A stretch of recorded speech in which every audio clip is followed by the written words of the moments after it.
دل کا غنی ہونا کیا مراد ہے؟ Contentment, self fulfilment. بہت سے لوگ کنٹینٹ نہیں ہیں، بے چینی ہے اندر. ہر وقت جو ہے وہ اچانک سے بیٹھے بیٹھے سیڈ ہو جاتے ہیں، اچانک سے بیٹھے بیٹھے ایک ہالونیس چھا جاتی ہے، اچانک سے بیٹھے بیٹھے کھو جاتے ہیں. اوکے، یہ ہے دل کا غریب ہونا. اور دل کی رچنس کیا ہے کہ کم پہ بھی خوش ہو جانا، کنٹینٹ ہو جانا، تقدیر پہ کنٹینٹ ہو جانا، اللہ کے فیصلوں پہ کنٹینٹ ہو جانا، اللہ تعالیٰ کی ڈسٹریبیوشن پہ کنٹینٹ ہو جانا. اور دل کی رچنس سے یہ بھی مراد ہے کہ اپنے دل میں کوئی کجی محسوس نہ کرنا، کوئی ریجیڈیٹی محسوس نہ کرنا اچھے کاموں کے لیے. اب جب اچھے کام ہمارے لیے مشکل بن گئے، نیکی ہمارے لیے پہاڑ جتنی بن گئی، اور برائی ہمارے لیے اتنی آسان بن گئی کہ ہم برائی کرنے کے لیے رات الارم لگا کے بھی اٹھ جائیں گے. آئی نو دس کہ ظاہر ہے کہ جب ایک برا کام کرنا ہوتا ہے تو اس کے لیے کچھ بھی ہو جاتا ہے.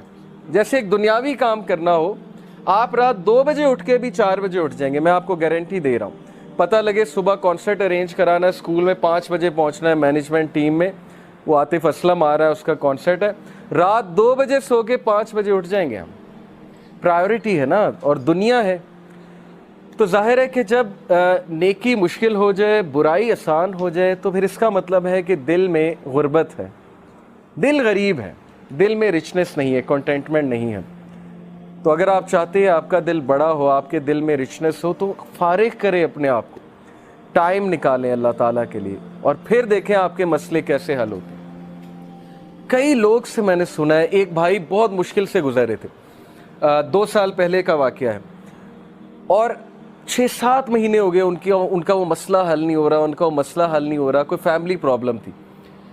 اور ایک دن مجھے ملے and he was so happy، اور انہوں نے مجھے ایک سینٹینس کہا جو میں کبھی نہیں بھولوں گا. انہوں نے کہا کہ علی بھائی all it took was one تہجد، that's it. لیکن 6 مہینے مجھے کبھی ٹائم نہیں ملا.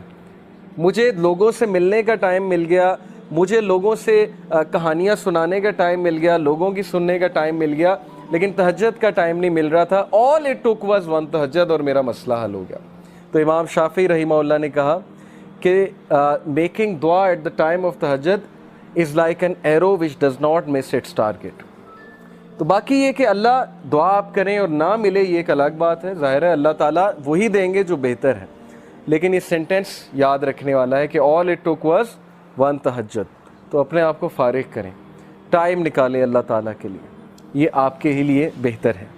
اور پھر یہ حدیث، انس بن مالک reported the messenger of Allah صلی اللہ علیہ وسلم said، Allah Almighty said، حدیث قدسی ہے، O son of Adam, if you call upon me and place your hope in me, I will forgive you without hesitation. اگر تم ہوپ میرے سے لگاؤ گے، امید میرے سے لگاؤ گے، تو میں تمہیں معاف کروں گا.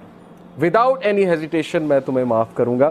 O son of Adam, if you have sins piling up to the clouds and then ask for my forgiveness, I will forgive you without hesitation. اور اگر تیرے گناہ آسمان تک جا رہے ہیں اور آسمان کی طرح پائل اپ ہو چکے ہیں، کلاؤڈز کی طرح، یعنی اتنے سنز ہو چکے ہیں کہ تم اسراف کر چکے ہو، اور تم مجھ سے معافی مانگو گے، میں تمہیں معاف کروں گا. لیکن سچے دل سے توبہ کرو گے، میرے پاس آؤ گے، میرے سے بات کرو گے، مجھے ریکگنائز کرو گے، تو میں تمہیں معاف کروں گا. تو کویسچن یہ ہے کہ کیا ہمارے ہوپس اللہ تعالیٰ سے لگے ہیں یا ہمارے ہوپس کریشن سے لگے ہیں؟ میں یوتھ سے بات کر رہا ہوں، میں حیران ہوں کہ ہم ایک انسان کے لیے راتیں جاگ لیتے ہیں، ہم اس کے لیے اپنے ڈیسیجنز چینج کر لیتے ہیں، کیریئر کے جو ہماری لائن ہے اس کو چینج کر دیتے ہیں ایک انسان کو پانے کے لیے، ایک انسان کے پیچھے دوڑتے ہیں، اور بعد میں ہمیں کوئی خاص فائدہ بھی نہیں ملتا. بعد میں ہمیں جو ہے وہ ریگریٹ ہوتا ہے کہ میں نے اتنا کچھ کیا اور آگے سے رزلٹ جو ہے وہ کچھ بھی نہیں ہے.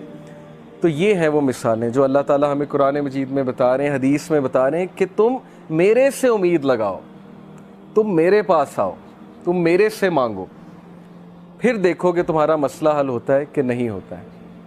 اور امید لگانے کے حوالے سے ابن تیمیہ رحمہ اللہ لکھتے ہیں، ان کی ایک کتاب ہے kalamullah.com پہ آپ جائیں تو وہاں پر ایک کتاب ہے ابن تیمیہ کی، I think relief from distress, yes exactly یہ نام ہے، ریلیف فرام ڈسٹریس، کے ڈسٹریس سے ریلیف کیسے ملنا ہے. اوکے، یہ کتاب ہے.